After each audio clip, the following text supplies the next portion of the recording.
It's very exciting being part of Sony Ericcson.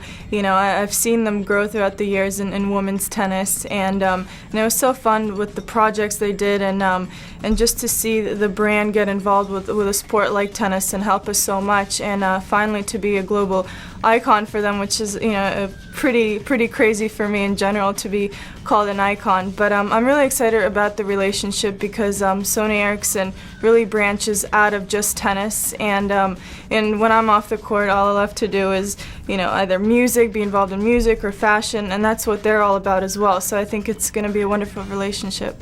When I'm going out at night and when I'm going to dinner, I hate carrying so many things in my bag, and that's what Sony Ericsson's so good about, is I can listen to my music, you know, when I don't want to hear everyone else in the car, or taking pictures. You know, it's a great way to not just be in communication with other people, but also to have, you know, your space and your time, and you know, listen to that down music and enjoy it.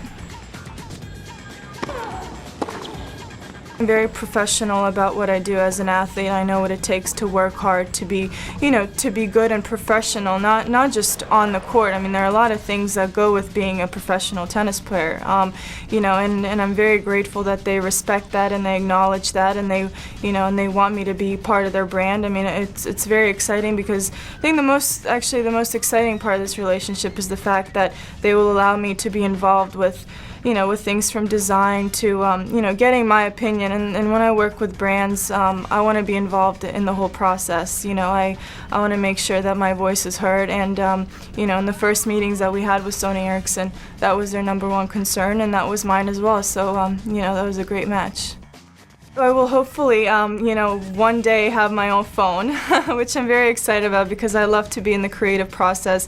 You know, I love to be in those labs, you know, either designing a pattern or, you know, coming up with different ideas, from colors to things that I like, you know, on my phone. I mean, I use my phone all the time, more than any other gadget in the world, from talking to my mom and friends. I travel so many weeks a year that it's a, you know, it's a very important part of my life, and you know, I'd love to share it with other people. I don't think of myself as an icon. You know, when I was growing up, I never really had anyone I looked up to or I thought was perfect, because I never, till this day, don't think anyone is perfect. You know, from playing tennis to, you know, grades in school, everyone's gonna have their flaws, and you know, and I admit to that. I'm by no means perfect at all, and I think that's one of the things, you know, growing up as a kid, I always try to find, you know, the good things about tennis players and what they did well, someone's footwork or someone's serve, and I try to incorporate that into my game. So seeing myself, you know, and when little girls and boys say, you know, I want to be just like you, I'm like, no, you want to be better. You want to be better than me.